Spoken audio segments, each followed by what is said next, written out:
नमस्कार. बोलण्यासारखे चालणे, स्वये करून बोलणे, तयाची वचने प्रमाणे मानिती जनी. 43वी दासबोध नित्यपाठ ही 12व्या दशकातील 10व्या समासातील 39वी ओवी आहे. यात समर्थांनी आपण नेतृत्व कसं करावं, समाजाला कसं बरोबर घेऊन जावं हे सगळं सांगितलेलं आहे. आणि त्यात ते म्हणत आहेत की बोले तैसा चाले ज्याची वंडावी पावले आपण आधीच बघितलेलं आहे. की जे तो बोलतो भगवंताबद्दल तसंच तो चालतो आणि स्वतः करून ते बोलतो, त्याचंच वचन प्रमाण मानतात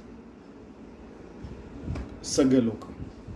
यददाश्चरती श्रेष्ठ, जसं गीतेत आलेलं आहे की श्रेष्ठ लोक जसे वागतात त्यांचं अनुसरण इतर लोक करतात. मग त्यांनी सांगितलेलं आहे की आपण म्हणजे सगळ्यांना घेऊन चालत असताना आपण पुढे असावं, ठीक आहे, पण सगळ्यांना घेऊन पण चालायला पाहिजे, हे पण त्यांनी सांगितलेलं आहे. पण ॲट द सेम टाईम आपण जे बोलतो तसंच वागतो आणि शुद्ध आचरण, सदाचरण, सद्विवेक, सद्विचार, सदाचार वगैरे ते सगळं ते घेऊन आपण चालायलाच पाहिजे. नाहीतर आपण सांगतो की 24 तास आपण भगवंताच्या सेवेत राहावं.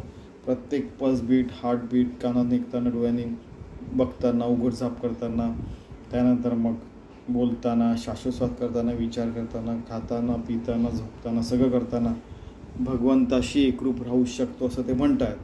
आणि तसं आपण नाही राहिलो तर मग आपलं वचन लोक मानणार नाहीत. आता आपण समर्थांनी स्वतः अनुभव घेऊन लिहिलेलं आपण आधीच बघितलेलं आहे. तर त्यांचं हे वचन आपण प्रमाण मानून आपण तसं वागायचं, बोलायचं, चालायचा प्रयत्न करूया. ठीक आहे. सिंपल परमार्थ. धन्यवाद.